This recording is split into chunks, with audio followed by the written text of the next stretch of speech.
Hey guys, सो अब हम बात करेंगे कि विद्युत क्षेत्र की जो तीव्रता होती है वो क्या होती है, उसकी परिभाषा, उसका सूत्र, उसके लिए जो विमा और उसका मात्रक। इस प्रकार से जो विद्युत क्षेत्र की तीव्रता है उससे संबंधित जितने भी प्रश्न बन सकते हैं आपके एग्जाम में वो हम सभी डिस्कस करेंगे। तो देखिए, हम सबसे पहले यहाँ पे इससे पहले जो देखे थे विद्युत क्षेत्र क्या होता है, जो इलेक्ट्रिक फील्ड होता है वो क्या होता है।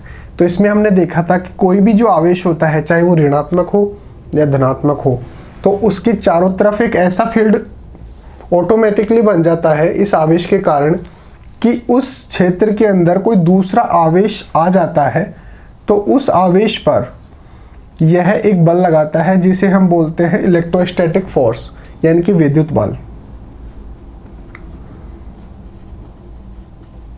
तो इसके जो चारों ओर जो विद्युत क्षेत्र बना,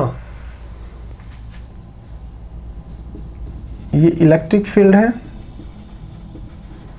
यानी कि विद्युत क्षेत्र है, ये इसको बोलते हैं टेस्ट चार्ज यानी कि परीक्षण आवेश।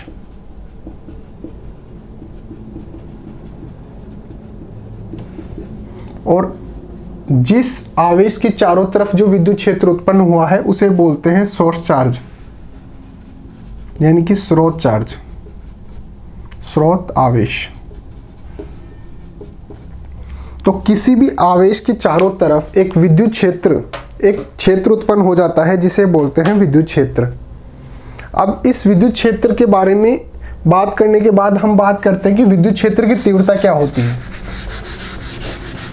देखिए, हमने बात की कि कोई भी जो क्षेत्र है, कोई भी आवेश है, मान लीजिए ये आवेश है, ये प्लस कोई क्यों आवेश है, इसके चारों तरफ एक क्षेत्र उत्पन्न हो गया जिसे क्या बोलेंगे, विद्युत क्षेत्र। और इससे कुछ दूरी पर, मान लीजिए यहाँ पर, हमें ज्ञात करना है कि इस विद्युत क्षेत्र का मान कितना है। मान लीजिए कोई बिंदु P है, इस P बिंदु पर इस Q आवेश के कारण विद्युत क्षेत्र का मान कितना है, या उसकी तीव्रता या इंटेंसिटी, इसको क्या क्या बोल सकते हैं। एक तो इंग्लिश में बोलते हैं इंटेंसिटी, एक बोलते हैं तीव्रता, एक बोलते हैं स्ट्रेंथ। यानी कि इस बिंदु पर जो विद्युत क्षेत्र है उसका मान कितना है। तो इस बिंदु पर विद्युत क्षेत्र का मान ज्ञात करने के लिए यहाँ पर एक छोटा सा आवेश हम अज्यूम कर लेते हैं, Q0। और ये ध्यान रखिए कि हमेशा ये धनात्मक प्रकृति का होता है। तो ये जो आवेश है Q, इस Q0 आवेश पर जितना बल लगाएगा, इस पर जितना बल लगाएगा, उस जो बल का मान होगा उसे ही हम बोलते हैं विद्युत क्षेत्र की तीव्रता इस P बिंदु पर। तो अगर इसकी परिभाषा की बात करें तो परिभाषा क्या देंगे, किसी विद्युत क्षेत्र में स्थित किसी बिंदु पर विद्युत क्षेत्र की तीव्रता उस बिंदु पर रखे गए इकाई धन परीक्षण आवेश पर लगने वाले बल के बराबर होता है। ये इकाई धन परीक्षण आवेश यानी कि इसको इकाई मान ले, यानी कि 1 कूलाम मान ले। 1 कूलाम आवेश पर जितना बल लगेगा इसके कारण उस जो बल का मान होगा वही होगी उस विद्युत क्षेत्र की तीव्रता। इसका जो फॉर्मूला होता है वो होता है E=F/Q। ठीक है। अब चूंकि ये बल किस पर लग रहा है, Q0 पर। अब इस Q0 का मान अगर हम 1 कूलाम कर दें तो इसकी परिभाषा हम एक तो क्या दे सकते हैं कि 1 कूलाम आवेश पर या धन परीक्षण आवेश पर लगाया गया वैद्युत बल।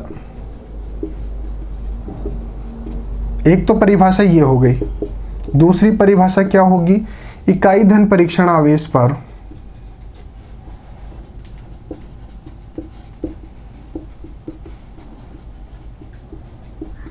ये बात जितनी भी हो रही है वो हो रही है ये विद्युत क्षेत्र के अंदर। तो हम बोलेंगे कि विद्युत क्षेत्र के अंदर किसी बिंदु पर इकाई धन परीक्षण आवेश पर लगाया गया बल उस बिंदु पर क्या कहलाता है, विद्युत क्षेत्र की तीव्रता। तो परिभाषा क्या क्या हो गई, एक तो किसी बिंदु पर यानी कि P बिंदु पर 1 कूलाम आवेश पर लगाया गया बल क्या कहलाता है, वैद्युत बल। दूसरी भाषा में बोलेंगे तो क्या बोलेंगे किसी विद्युत क्षेत्र में रखे किसी बिंदु पर इकाई धन परीक्षण आवेश पर लगाया गया बल ही क्या कहलाता है?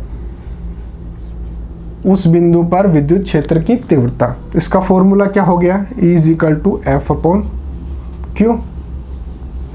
अब कूलाम के नियम से इन दोनों के मध्य मान लीजिए ये डिस्टेंस है r, ये Q हो गया, ये Q0 हो गया, तो इसके F का मान कितना होगा कूलाम के नियम से? Q0/r²। इस मान को रखेंगे यहाँ पर, तो ये क्या हो गया? E = F का मान क्या हो गया? Q0/Q0। Q0 से Q0 कैंसिल, ये r² भी है ना यहाँ पे, ये वाला Q0 से Q0 कैंसिल, तो E = क्या बचा हमारे पास? KQ/r²। ये फॉर्मूला किसका हो गया? विद्युत क्षेत्र की तीव्रता ज्ञात करने का सूत्र हो गया। तो यहां तक बात हो गई। हमने क्या क्या देख लिया? एक तो परिभाषा देख लिया, एक देख लिया इसका सूत्र। अब बात करते हैं इसकी विमा और इसका मात्रक। अब इसकी विमा की बात करें तो देखिए इसका सूत्र क्या था? E = F/Q। तो F का जो विमा होती है वो क्या होती है? M1 L1 और T-2, और Q की क्या होती है? A1 T1। M1 as it is, L1 भी एज इट इज। देखिए T-2 है और नीचे T1 है, तो ये जो T1 नीचे की तरफ है ये ऊपर जाएगा तो माइनस का हो जाएगा, तो -2 और -1 कितना हो जाएगा? -3, और ये भी ऊपर जाके माइनस का हो जाएगा। तो ये क्या है? इसका विमीय सूत्र। अब बात करते हैं इसके मात्रक की। मात्रक के लिए F/Q, E = F/Q होता है। F क्या है? बल, और Q क्या है? आवेश। बल का मात्रक क्या होता है? बल का SI मात्रक होता है न्यूटन,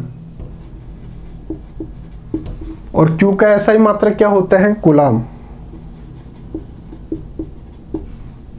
तो जो E का क्या हो जाएगा मात्रक? SI मात्रक N/कूलाम। इसको N/C भी बोल सकते हैं, न्यूटन प्रति कूलाम। तो इस तरीके से हमने परिभाषा देखी, सूत्र देखा, विमा और मात्रक देख लिया। परिभाषा एक बार फिर से देख लेते हैं।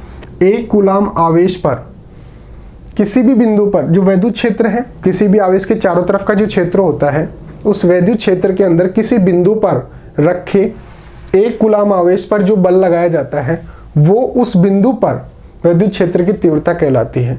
दूसरी भाषा में कहें कि वैद्युत क्षेत्र के अंदर किसी बिंदु पर इकाई धन परीक्षण आवेश पर लगाया गया जो बल होता है उसका जो मान होता है वही होता है विद्युत क्षेत्र की तीव्रता। फिर इसके फॉर्मूले की बात करें तो होगा KQ/r²। ये जो Q का मान है ये है स्रोत आवेश, यानी जिसका वैद्युत क्षेत्र या जिसका विद्युत क्षेत्र की तीव्रता हम ज्ञात कर रहे हैं वो, यहाँ पे ये Q था वो, ये तो धन परीक्षण आवेश होता है। इसका जो मान होता है Q0 का जो मान होता है ये नगण्य के बराबर होता है, यानी कि बहुत ही कम होता है। क्यों होता है? क्योंकि जैसे मान लीजिए अगर इसका मान ज़्यादा ले लेंगे तो इसका जो विद्युत क्षेत्र होगा वो इसके विद्युत क्षेत्र के कारण प्रभावित होगा, तो इसका जो वास्तविक मान होगा वो हम ज्ञात नहीं कर पाएंगे। तो इसका जो Q0 का जो मान होता है वो नगण्य लेते हैं, बिल्कुल जितना हो सकता है उतना न्यूनतम लेते हैं, और इसका जो मान होता है हमेशा धनात्मक होता है। धनात्मक क्यों लेते हैं? क्योंकि जैसे मान लीजिए अगर इसका मान ऋणात्मक ले लिया तो ऋणात्मक जो आवेश होता है उसका जो पोटेंशियल होता है वो कम होता है, और धनात्मक का पोटेंशियल कितना होता है? ज़्यादा होता है। तो देखिए एक तो इसका मान कम है, और अगर इसका पोटेंशियल भी कम हुआ तो इसके कारण जो विद्युत क्षेत्र की तीव्रता हम ज्ञात करने की कोशिश करें उस बिंदु पर, तो उसका जो मान होगा वो हम एग्जैक्टली ज्ञात नहीं कर सकते। तो इसलिए हम धनात्मक लेते हैं ताकि इसका कुछ पोटेंशियल ज़्यादा हो, तो उस बिंदु पर विद्युत क्षेत्र की तीव्रता ज्ञात करने के लिए जो हम इकाई धन परीक्षण आवेश के जो एक कैलकुलेशन में इसको यूज़ कर रहे हैं वो ठीक प्रकार से हो सकते। तो इस प्रकार से विद्युत क्षेत्र की तीव्रता जो टॉपिक था ये ख़त्म होता है। इससे रिलेटेड अगर और कुछ भी क्वेरी हो आपके मन में तो आप पूछ सकते हैं। आज के लिए इतना ही रहेगा। Thank you so much.